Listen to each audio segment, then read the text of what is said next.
Welcome back to Mixtape 51. I'm Jade, and I discuss everything photography on this channel.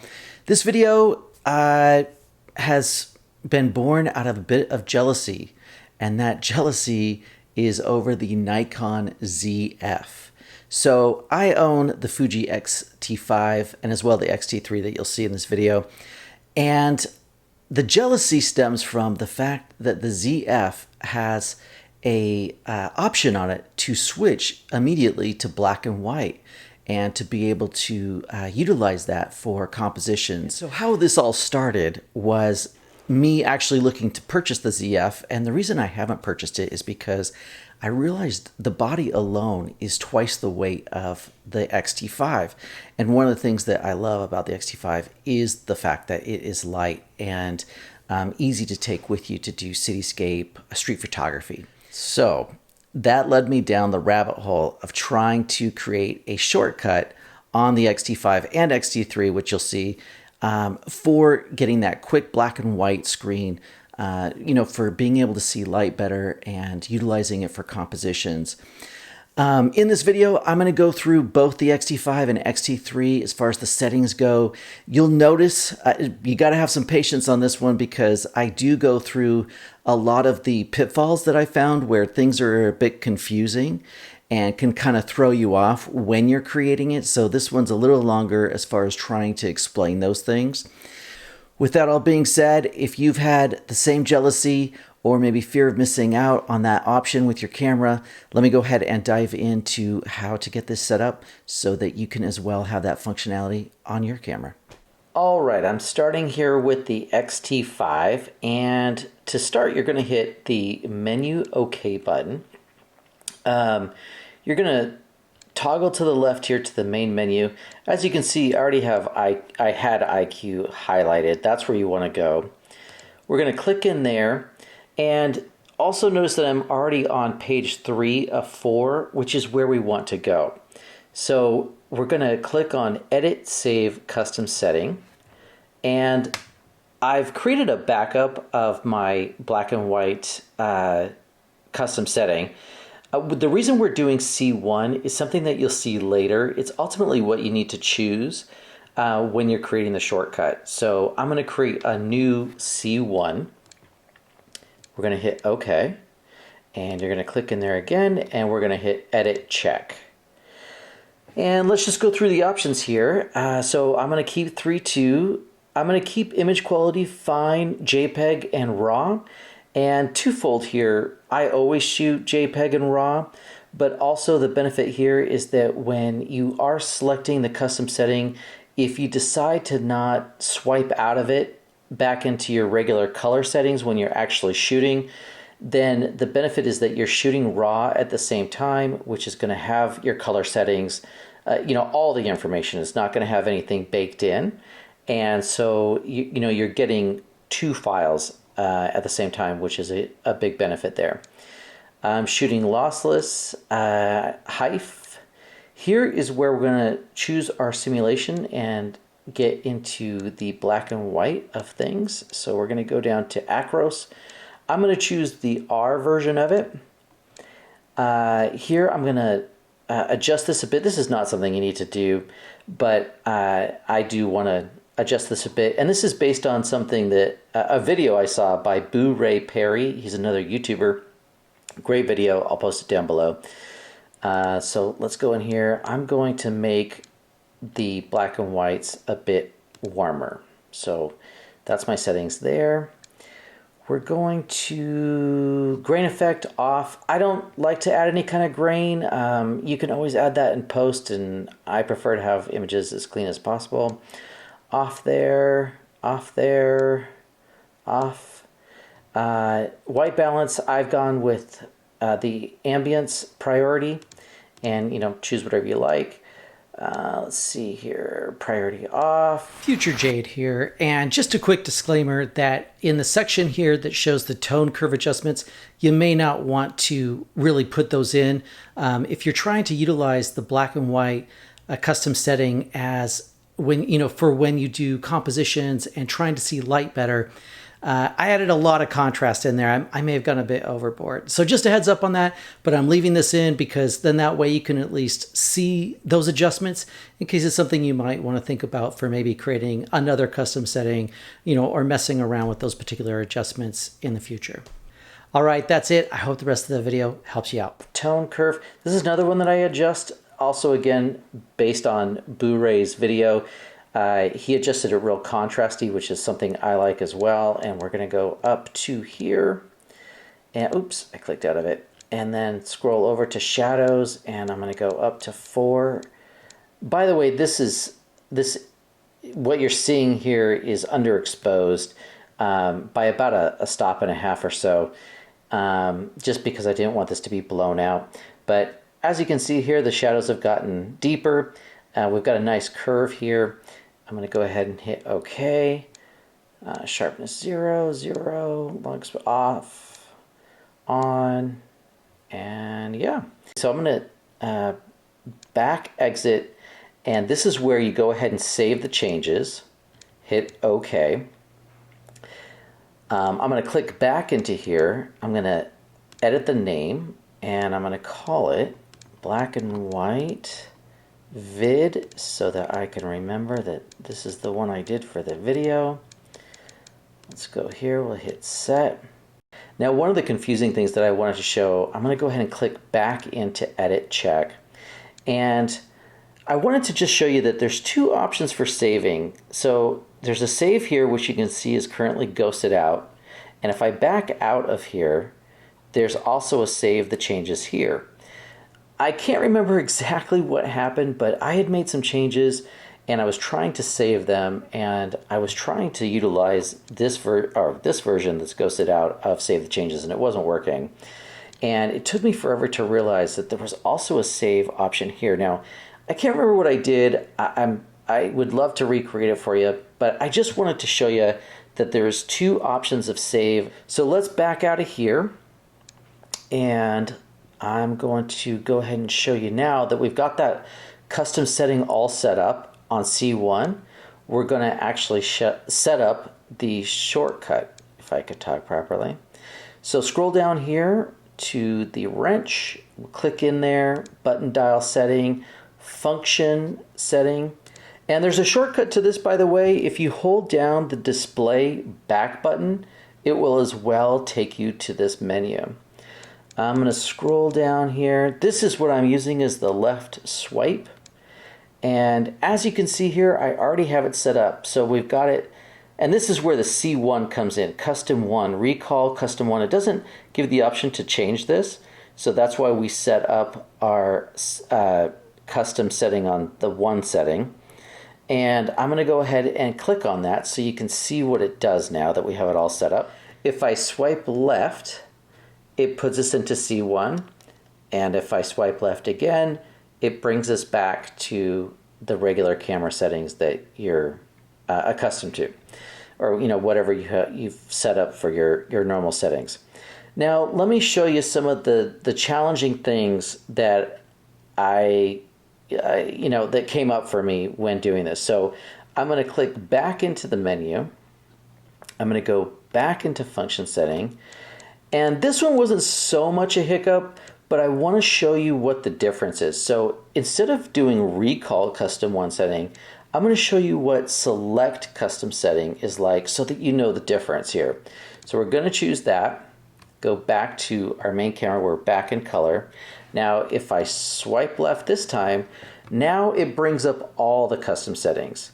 And this still can be a great shortcut because as you'll notice here, the first setting is off, and you can scroll down to your custom 1 setting, but it's not quite as fast as swiping left and getting right back to the regular camera settings as compared to the custom settings, because this one you're actually having to scroll up and down for. So I'm going to back out of there. I'm going to hold down display back to get back to that menu, and we're going to go down here. I'm going to click back in here, and I'm going to go back to recall custom setting, and I'm going to back out of here. Now I'm going to show you two more things that are kind of confusing. So let's go back to our menu. I'm going to go left, back up to IQ. So now that we're back at IQ, here is one of the things that can be very confusing. As you'll notice here, I have select custom setting to off, and this is a key thing that you really want to make sure you have in place. Again, this is on page 3 of 4 in IQ. And let me show you what happens if you don't have it to off. So let's go down to my C2, for example. And I'm going to go, I have pressed the shutter button to bring me, back to a live image. So right now here in the corner, you can see I'm on C2. If I swipe left, it takes me to C1. And if I swipe left again, it takes me to C2. And you get in this loop that can be very confusing because you're just, switching between custom settings and not going back to your regular settings for your camera. So all we need to do is just go back to the menu again, go back to IQ, page 3 of 4, select custom setting, go to off, or nothing selected, which results in off. I'm going to half press my shutter button again. And now when I swipe left, it goes to C1, and when I swipe left again, it goes back to the regular camera settings. So that is one of the things that can be kind of confusing if you're not aware of it. Now let me show you another one that can be kind of confusing. So I'm going to click again on menu OK. I'm going to go back to IQ. And again, you can see we're on page 3 of 4. We're going to scroll down until we get to page 4 of 4. And this is where you're going to find auto update setting disable. And if you click in here, there's an option for enable. And I believe it defaults to enable. So you can see here that I have disable selected, and I'm going to go ahead and explain what the difference is here. So when you have disable selected, I'm going to go ahead and half press my shutter to get out of here. We're going to swipe to go into C1 so that we have our black and white settings. And then I'm going to click on my Q button because I want to change, a setting. So we're out in the field, and let's say that I want to change my aspect ratio for some reason. So we're going to go ahead and go to 16.9 or 16.9. So you can see here that there's a red dot reflecting that this has been changed within the C1 setting, and that it ultimately needs to be saved. So if I click my menu, that takes me back to the other screen, but now click your menu again, and it takes you back to your main menu. We're back in IQ, and if I go up to Edit Save, and we click into BW Vid, which is the custom one setting, and we go Edit Check, we can see here again that there's a little red mark that it needs to be saved. It's letting us know that something has changed, it needs to be saved. Now, if I go ahead and so I'm not going to save it because I'm out in the field. I just wanted 16.9 for a moment for whatever reason, and I turn off my camera. So let's go ahead and do that. So now if I turn my camera back on, we go ahead and hit the menu button again. We go into the black and white vid, edit check, and you can see that it has defaulted back to the original setting that I had because I didn't save it, and I turned off the camera and turned it back on, and so everything went back to the way I had it when I originally set this up. And for me, that's my preference. That's what I would prefer because then I consistently know, what this is set up as. So let me show you the other option. So if we scroll down here, oops, let me back out of here. Let's back out of that one. If we go to enable, now this is a different story. So I'm going to go half press the shutter button to go back to the regular camera settings, and I'm going to swipe left to go into the C1. I'm going to hit the Q button to make a change again. Let's switch to 16.9. And you can see here there's no save. And the reason is because it's it saved it for you. Because you have enable selected, it doesn't give you the option to save. It has saved it for you, thinking that that is what you want, that if you make any change on the fly, that you pretty much are wanting a change to that custom setting. So I'm going to go ahead and back out of here now, and I'll click the menu.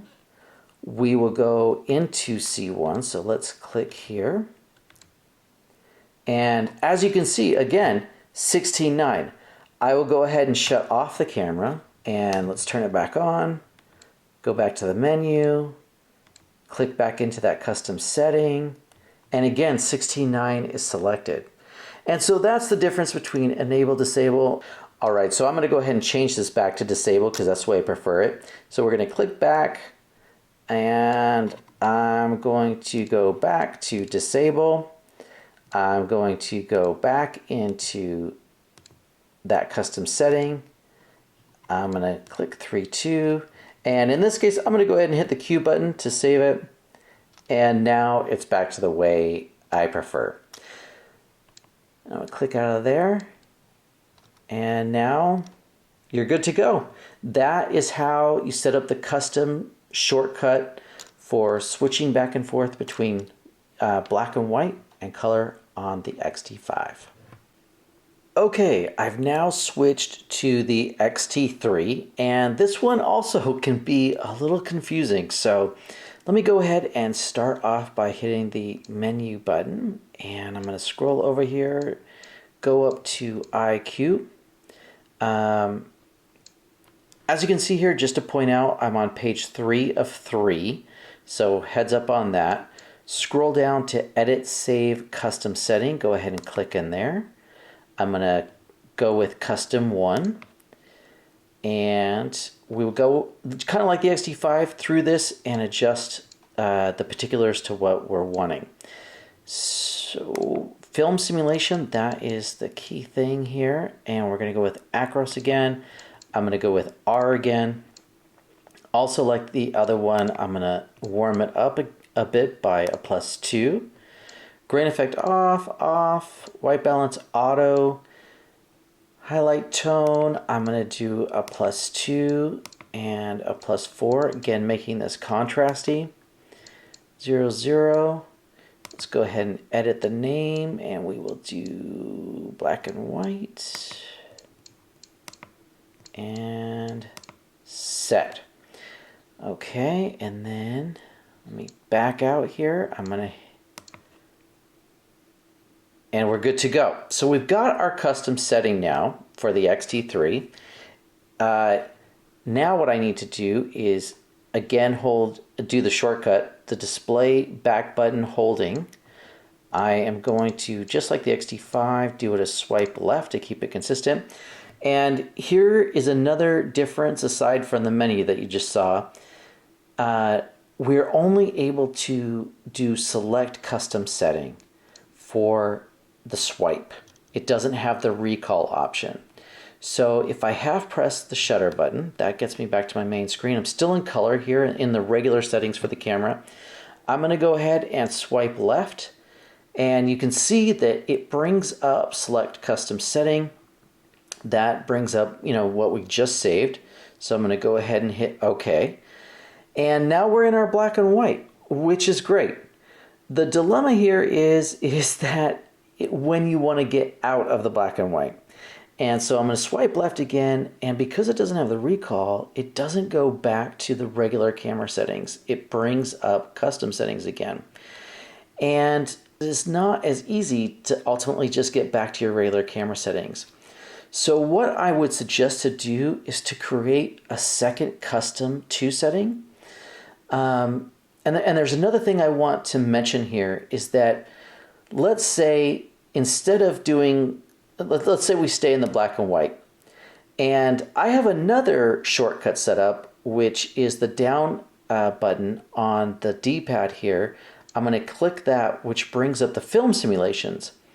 And I thought this was a great hack for just being able to quickly select classic chrome again and be on my way.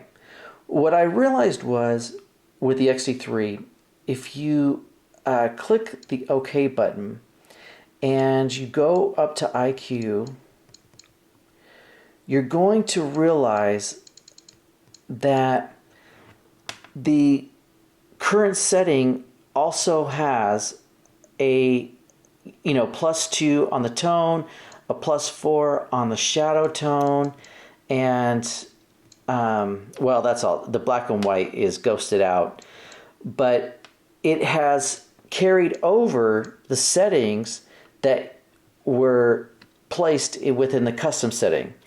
And so what I realized that you ultimately need to do here is to create a second custom setting so that you can easily switch between the normal color settings that you want and the black and white, shortcut. So let's go ahead and do that. So while we're in here, I'm going to scroll down to page 3 again. I'm going to go to Edit, Save Custom Setting, and I'm going to choose Custom 2 now. And for Custom 2, I'm going to choose Classic Chrome because I like to shoot in that pretty much if I'm going to do JPEGs. And that's, yep, that's all how I want it. We're going to have all this zeroed out so that there's nothing custom there. And we don't really need to name it, I don't think. So we'll just go ahead and do that. And it's going to ask me if I want to save. And the reason I didn't name it is because you can easily see it's Classic Chrome. And so I'm going to exit out of here, exit out of there.